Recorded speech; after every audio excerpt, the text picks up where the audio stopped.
really struggled. All these mixed feelings of depression and genuine loneliness. I didn't see a point of being around if I was going to be alone.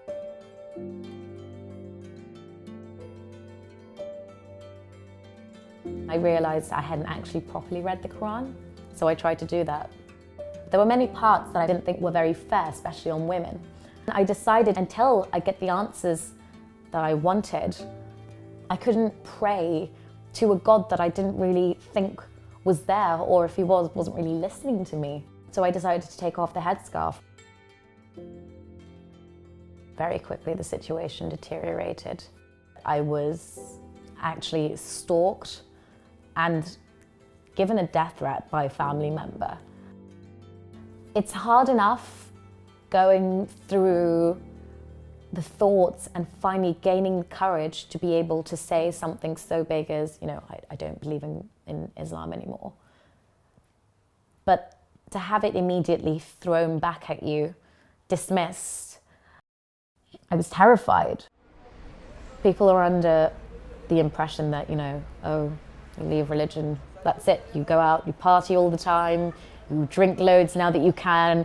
And there are so many ideas that I grew up with that came from culture and religion that my parents taught me that have still stayed with me. How much is a single headscarf? It's £2 each. £2 each. My taking off my headscarf really shocked people. I think that was the biggest step for me because that was something that I'd been wearing for 8 years. I can't look back at pictures without seeing me in a headscarf. But your hair has to be completely tied back and then it's all the way around or whatever, like that kind of thing.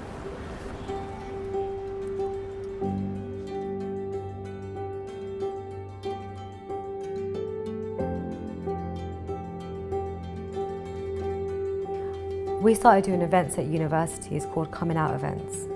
We just had loads of ex-Muslims telling their stories, and we wanted people to know that they weren't alone. Because I grew up in a conservative religious school, maybe it wouldn't have taken me until I was 19 to sort of come to a point where I don't really believe in it and to move away. The Islam that I grew up in, that had been shoved down my throat for years, was actually being shoved down my throat to actually control me. To control what I did and what I wore and who I spoke to and how I ate and how I thought. The taboo of apostasy is so deep. It's a bit like being gay.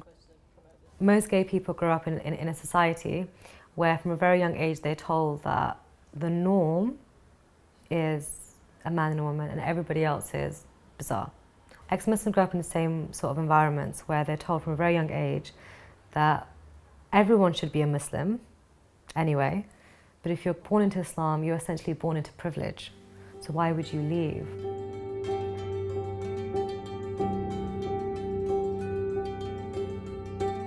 We don't have the auntie who became an ex-Muslim and is still there. We don't have a sister who left Islam and everyone still treats her like a normal part of the family.